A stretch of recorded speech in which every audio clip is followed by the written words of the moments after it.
Action.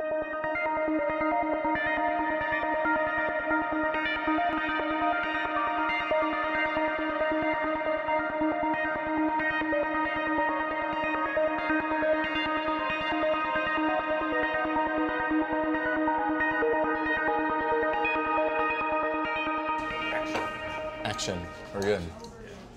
Hello. Hi. How are you? Good, how are you? I'm good. Are you excited to be here with me? I am beyond excited to be here with you. Me too. How about, are you excited I'm to be here excited with to me? be here with me. With you? Yeah. Not with me. No, me? I'm excited to be here with you. Nice. Yeah. Can we talk about my friend's friend who's obsessed with you and doesn't know you at all? But in her office, she has like a picture of you. So this friend of mine works in an office, and her friend is obsessed with you. With me? With you, but she doesn't know that you're just Jeremy. Like, she thinks that you're some coffee god. Okay. And she has your photo printed out on her Does desk. she know that her friend's friend, you, knows? And married to your friend, which Right. is how we know each other initially. Right. I don't think so. I think she hasn't. But what I want to do is take a selfie with you and send it to that friend so she can show her, because I need to kind of bring you down a little bit. I don't feel like I'm at this level of coffee godness. I think that you have sort of, ascended up to the Valhalla of coffee god in New York City. How does that make you feel? I don't know. Does it make you feel mad that I drink tea? Not at all. Well, because we sell tea here. Have you ever heard of anyone being allergic to coffee? Not to caffeine. Is that you? I don't know, but I have a theory. I love coffee. I love the taste of coffee. I love people that drink coffee. Let's I'm hear into the theory. whole thing. Okay.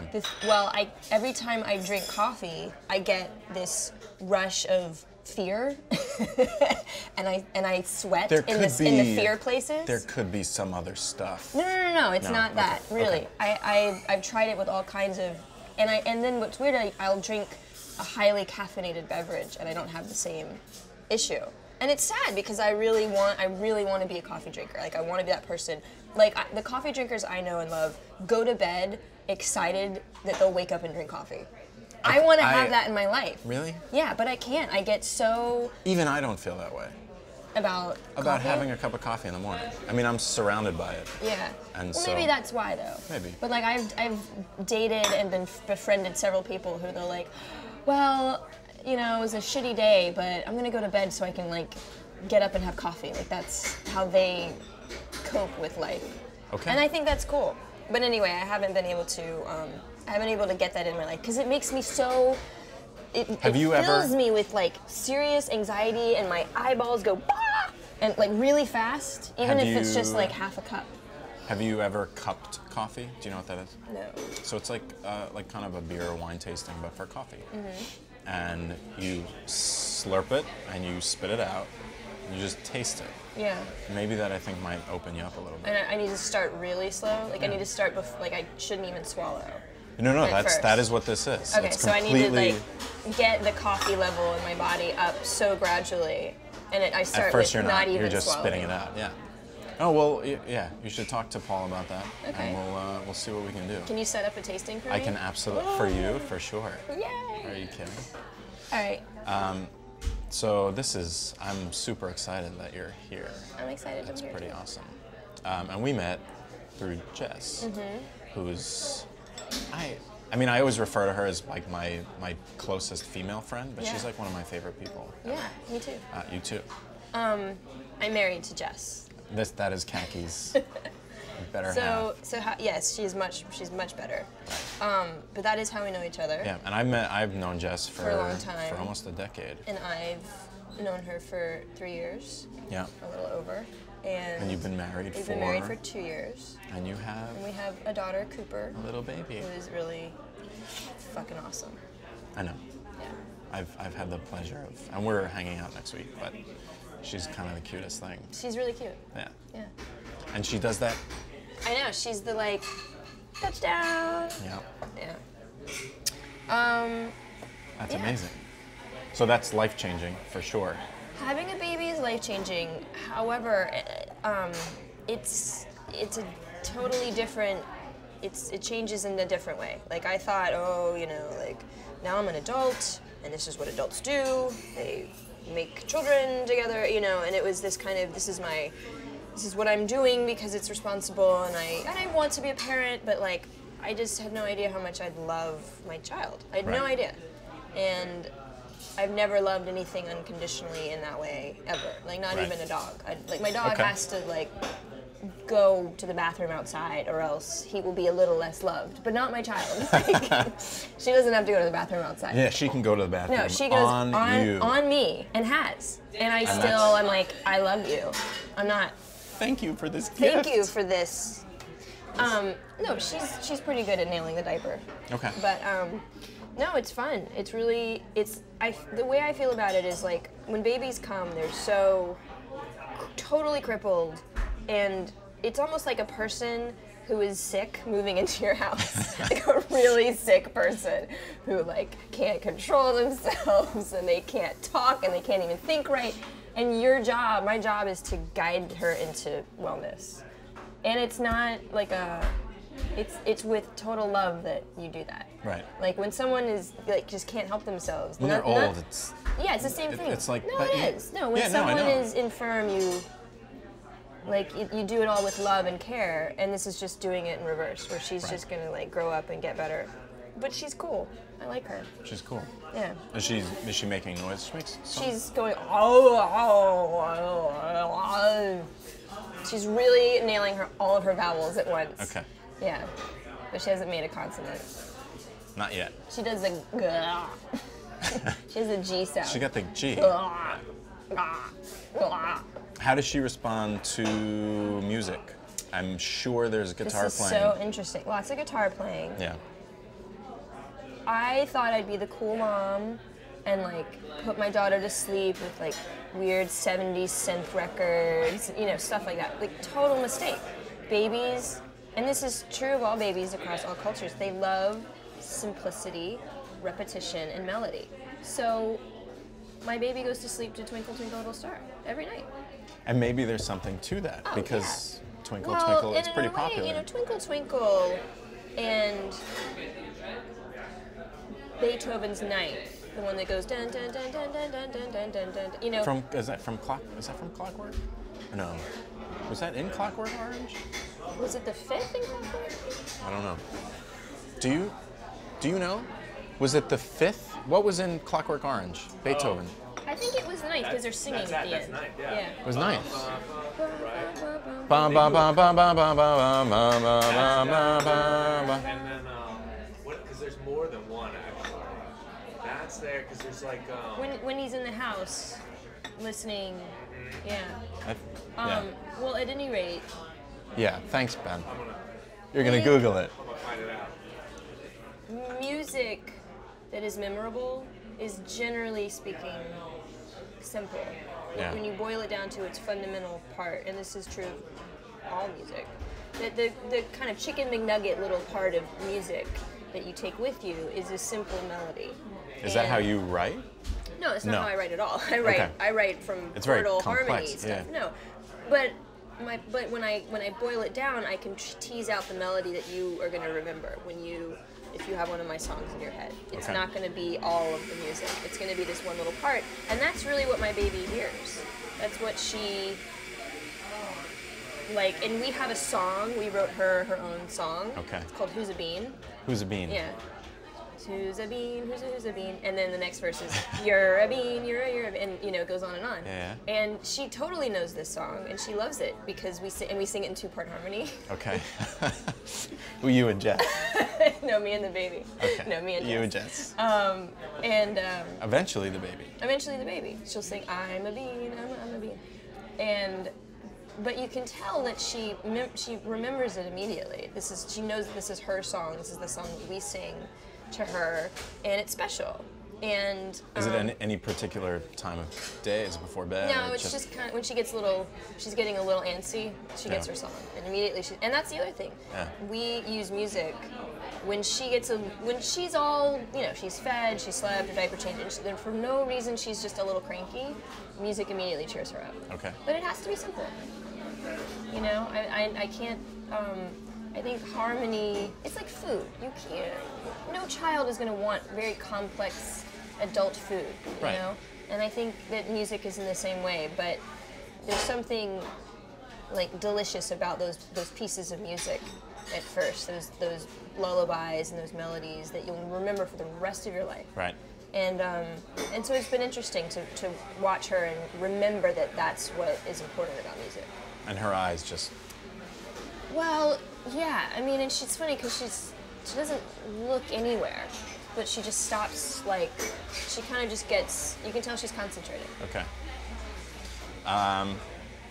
So. It's 9, movement 2, and then 4 is also in there too. Okay. Thank you. Well, now we can go on. Yeah. I think. So you're from Atlanta. You're from Atlanta, and we were just saying I was down in Atlanta 2 days ago. Yeah. OTP. I was OTP.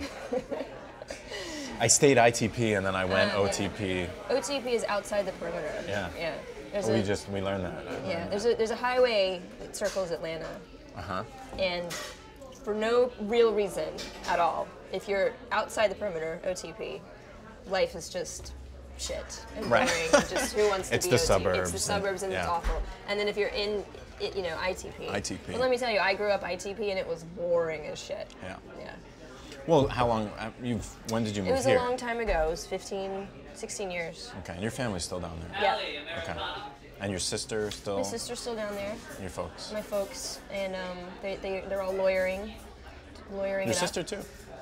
My sister works for my parents. My parents own a law firm. No, I knew your folks Yeah. were attorneys. I didn't know Yeah. that your sister was an She attorney as inherited well. their law firm. Oh, I know. wow. It's Black quite. sheep. And what does her husband do? Her husband works for IBM. Okay. He's a smart man. I don't know quite what he does. Okay. But he's very That's smart, okay. and he does something very smart. Does something smart. Yeah, but he's like a team leader. Okay.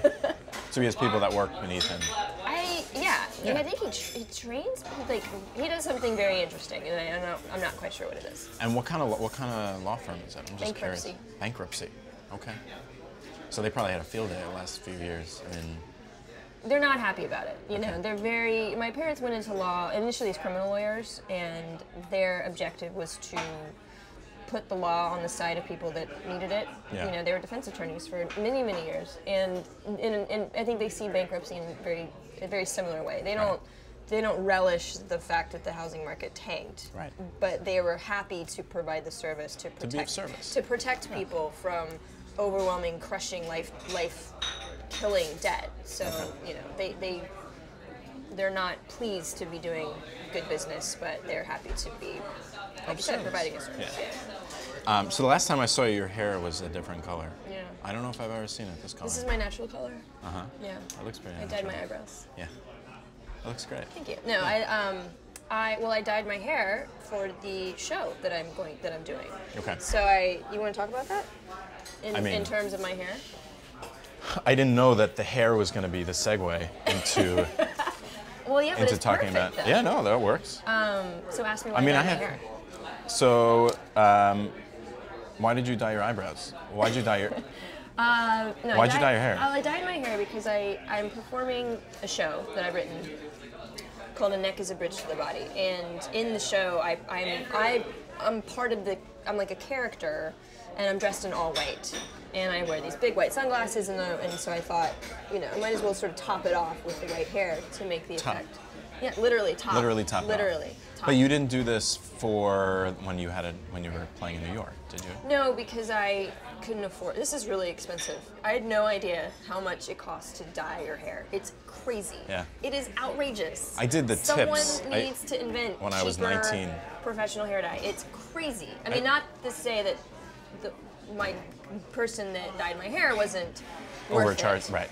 But not overcharging. But it's just sort of like kind of shocking for the people who have to do this all the time. Like I couldn't afford it. It wouldn't happen. And you'll let it grow out. and Yeah, then- I'll let it grow out. Okay. But I wanted to I just wanted the look to be sort of seamless. And because the guitar is also white. And on the guitar, I'm projecting images, but not onto anything but the It's guitar. still, yeah, and it we're fits. using projection mapping. Right. So it's like a digital stencil that you can. It only goes. the projection only goes to the outline of the guitar. Right. And then we have a giant screen behind, and that's also with a different projection. Okay.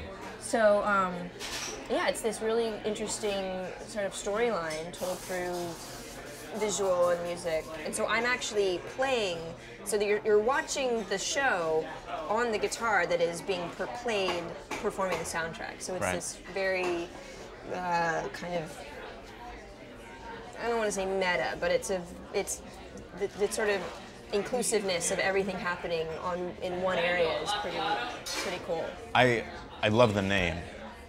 When I saw the name, I was like, that's like perfect. Yeah. Yeah.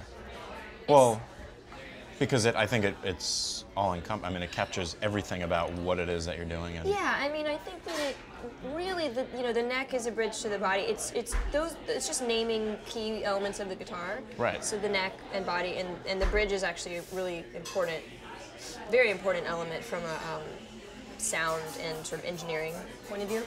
And but I think it's also kind of talking about the guitar. It's anthropomorphizing, to use a fancy word. It's talking about the guitar, and I even say like the instrument with a kind of capital I as giving it a persona. And in this show, that's really what happens. The guitar ends up telling you this very interesting story, and even it starts talking at some point, and sort of telling you its life story about, when it was a teenager and its troubles and difficulties, and so it's a very cool show. I worked really hard on it, and you performed it. It was last year. Or was it beginning of this year? I performed it in the beginning of 2014. Okay. And that was sort of the debut.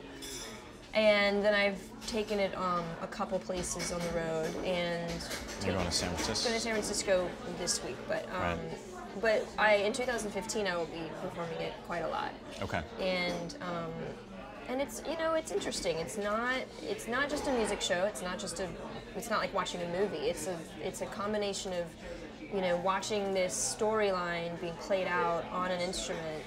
I feel like there's three things to look at. There's the guitar, there's me playing the guitar, and then there's the back screen. And it's those three things together create the immersion into the show. Yeah. It's incredibly unique, and I don't think anything like it exists. Not right now. I mean, no, not to my knowledge. How did that happen?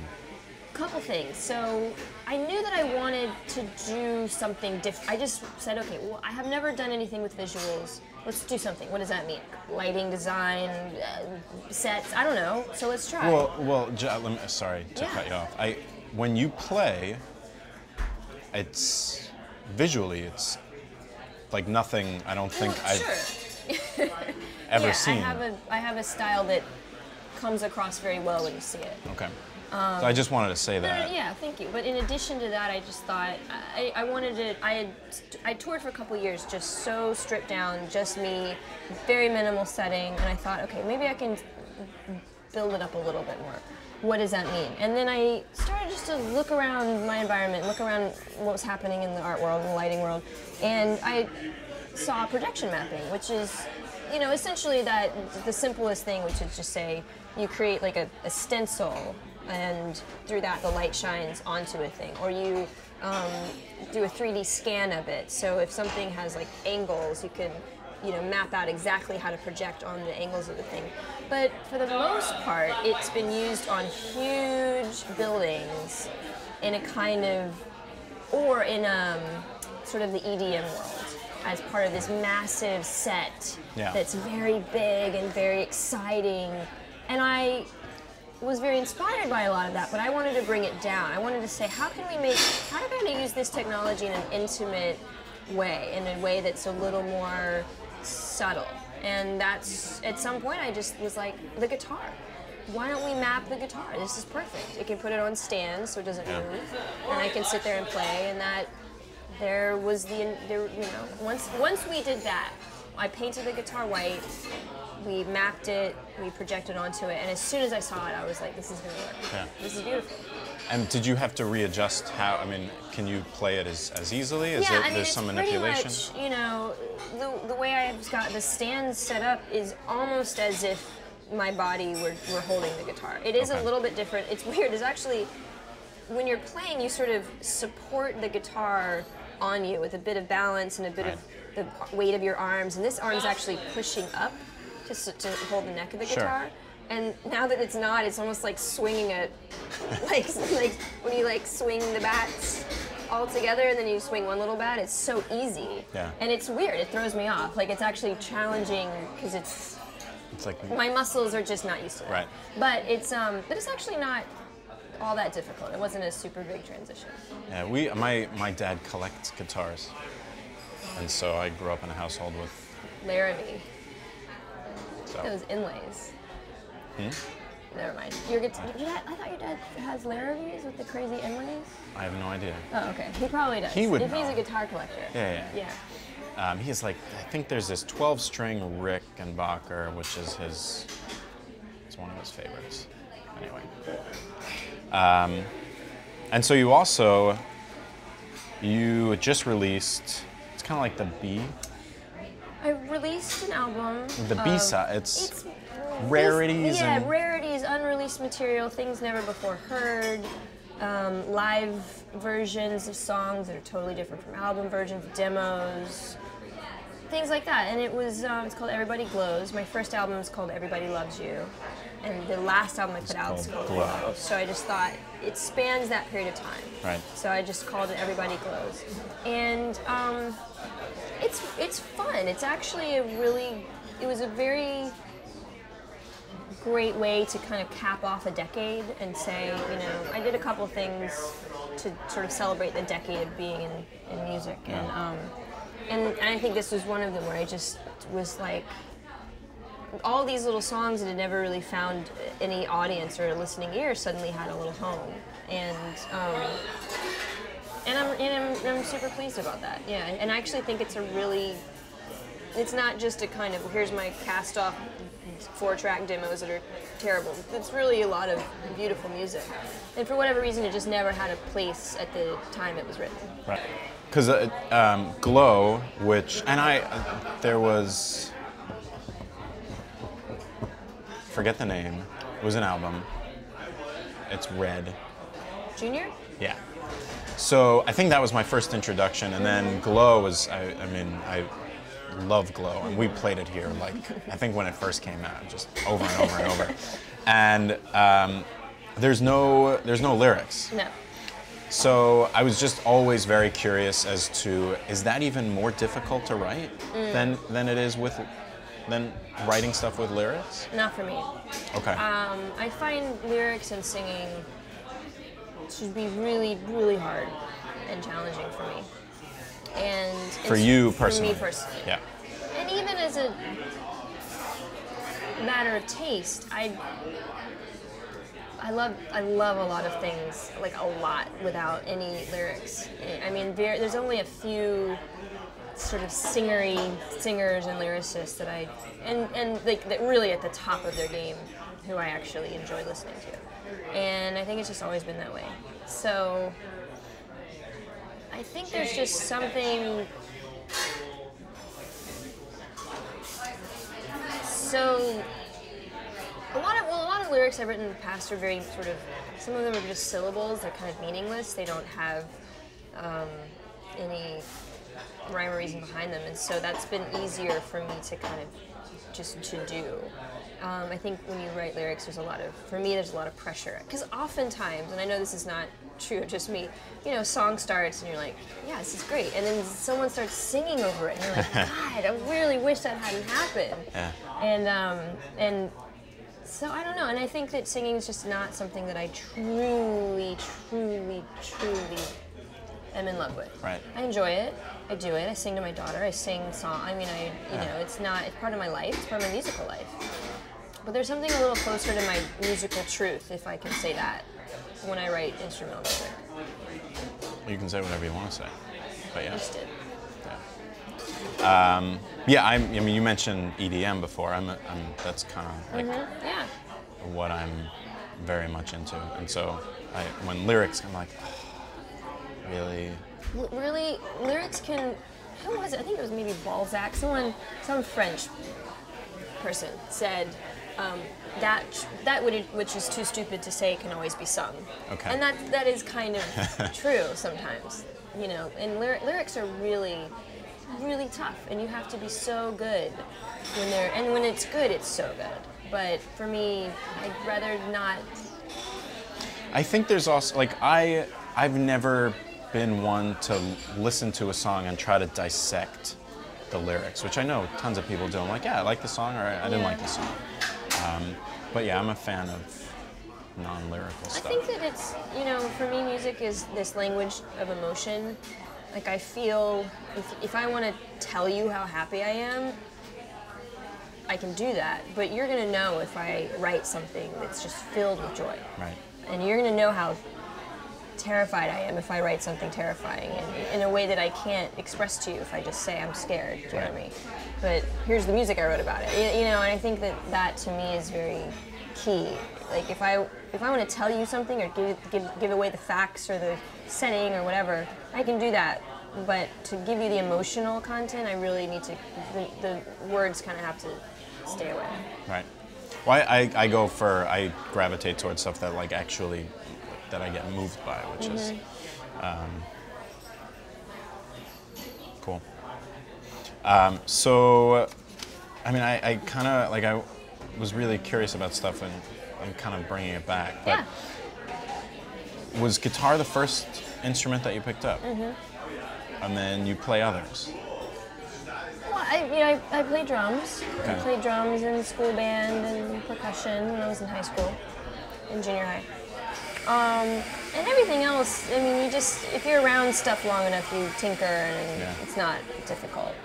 And is it easier for you to just pick it up and just... I couldn't do it with clarinet. Okay. But you tried. I have tried. Yeah. I think I'm asthmatic. I can't really breathe very well. But yeah, I mean, I think when you're familiar with stringed instrument, it becomes less difficult. Even the violin makes sense on this hand. This is totally crazy. Okay. But I play lap steel, and I play pedal steel, and I play things that just kind of make sense to me. Okay. Lap steel? Lap steel, yeah. Well, just to clarify, lap steel, and maybe we can... Lap steel, and there's all kinds of different ones. Weissenborn, dobro. It's it's a guitar or instrument that you put on your lap, obviously, and you play it with a piece of steel. Well, you know, it could be multiple things, but you play it with a bar. A slide. Exactly, a slide. So. See? Yeah, it is exactly as it sounds. Yeah. And other times you got some really long nails. I do. I have, they're shorter today, but I have long nails on this hand, and they're very thick, and they're very fake. But it's just for aggression. No, aggression's not the right word. It's for power and volume and tone when I'm playing. And how often do you have to put on? Once they go on, they stay on till they grow out and Okay. fall. And, yeah. And Like I your have hair. to update them. My hair doesn't. But it won't fall out. Fall out. But it just grows. The It color. does. Yeah. No, The color will grow The out. color will grow out, just as these nails will grow out. And then I fill it. It's like I get my roots done. I fill in a little gap. Fantastic. This was not. It's not a Spitfire question. I know it's. Do you have a favorite album? Of mine? Yeah. Is that like, do you have a favorite child kind of thing? Yeah. No. I think that I'm not that.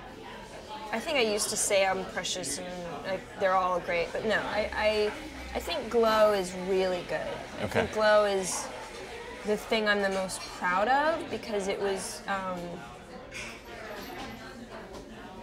I love Dreaming of Revenge too. I feel like Glow was this point of where I reached a lot of maturity, and it wasn't. I wasn't just like praying for the muse to visit me and to like figure out how to write a song. It was like, right now I'm going to write a song, and it was a bit less like, oh, I'm just depressed or tragic or whatever, I need to express myself. It was a little bit like, I'm going to tap into these emotions that I have inside and write this music, but I'm not going to like live the drama. And I think Glow, I think that's just was for me a very mature step, because before it was very much like, I have a feeling I need to get it out. And that's great when you're in your 20s. But when you get a little older, you're like, Right. I need to like maintain my composure, and I don't need to go and have some relationship fall apart in order to write a record. You know, Right. I can, and I think that I feared that. I think, and often people do when their life becomes a little more stable, a little less sort of chaotic, that their art will disappear. And mine totally got better. Well, I guess it's like getting an email that you want to respond to immediately, and when you're in your 20s, you just like, you respond. You don't even think about it, you just go.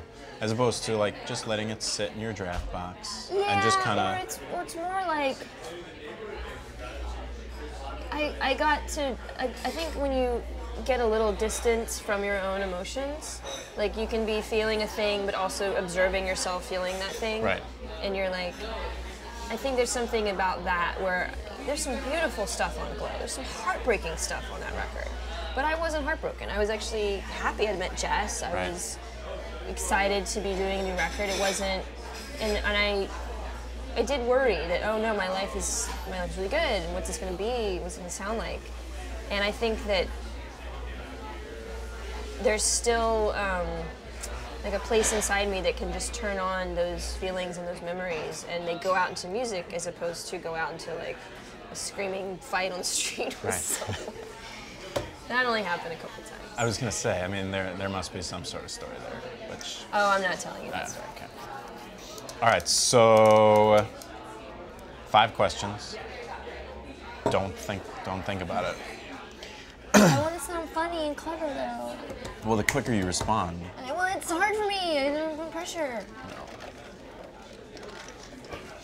Are you a good judge of character? Yes. Okay. What? What? This is yes or no? No, That's not very. not all of them. Okay. Well, you can jive on some, like you can kind of, Okay. like the next one. Ask me again. Are you? Can you do any accents? Yeah, no. That was my Australian accent. That sounded That's the only Australian. thing I can say. No. No, but you have to say yeah, no.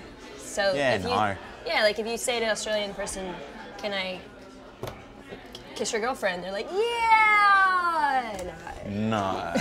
But they always say yeah before no. Yeah, no. Yeah, no. That's it. So it just no in Australian. Okay. Yeah, no in Australia. Yeah, no. So no. So no. So no. Yeah. Liquid soap or a bar of soap? No soap. I'm anti-soap. So that's it? You're not going to Never shake elaborate my on that? hand. Well, I work with my hands for a living, and I have very sensitive skin. And the more I wash shit off my hands, the less my skin sort of falls apart. Okay. So and the same goes for everything else. So. I don't do none of this. It's just all natural. But you smell wonderful. Yeah, I'm not a stinky person. I'm clean, but I do not soap up and wash. So neither. We're gonna go with neither. Yeah. See, Okay. Is that acceptable? totally. I guess. That's actually a better answer than A or B. Yeah. Okay. Way more, yeah. What's your favorite country? Netherlands. Okay. And your favorite ice cream flavor? Mint chocolate chip. Mint chocolate chip. No question. No question. Like, No question. It's my favorite. that's you? Oh, You too? Chocolate chip. Coffee. So good. Dude. Oh, yeah. Well- Love for you. But not because of this. Right. Just because believe you. no, seriously, my great grandmother fed it to me when I was like 2. Oh, wow. She was like, oh yeah, here you go. I feel Here's some like coffee ice people cream. Or mint chocolate chip, or like cookies and cream, or like that's The like, texture. Yeah, like that's the 2 big ones. Yeah. And then like 5% of people are like coffee or strawberries. No, mint chocolate chip is the Me best. too. Does anyone ever say vanilla? No. You do. Really? Tom goes with vanilla. All right. I could eat an entire container. If I'm not paying attention, I can sit down and like destroy Me too. chocolate chip ice cream. like I don't even know that I did it. Yeah. I wake up in the morning with an empty container on my chest. Yeah. Well, that's all I got. This has been awesome. You're like, I'm kind of in awe of you. You're sweet. Yeah. This is not my first time at the rodeo, though. Meaning I've been interviewed once or twice No, I know. in the past. I know. But not by me. That's true. Not by me. So, but yeah, no. This has been fun. Yeah. Thank you for having me. I'm glad we know each other. I'm glad we're friends. I'm glad we're friends. I'm glad I married your best friend. Yeah. And Me too. I'm glad that. I approve. I think I always approved. I liked you from Are you sure? Because it was kind of fast. No, it was okay. I thought, I was like, Jess, does she like me? Does Kaki like me? I feel like so I cute. don't know, yeah. Am I inscrutable about in my affection for you? No, maybe you are not maybe you are a good judge of character. Maybe you're not a good judge of character.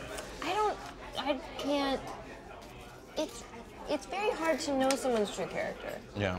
you know? So yeah, I can't, that's a very hard question to answer of yourself. Yeah. I think someone else could say, he's a very good judge of character. Okay. But for me to say that about myself, I'm like, how would I really know that? So I'll ask Jess. Yeah. Who is a very good judge of character. Yes. And is very, she's vocal about it, I think. Yeah. Yeah. No, I love your wife. She's awesome. I'm a big fan.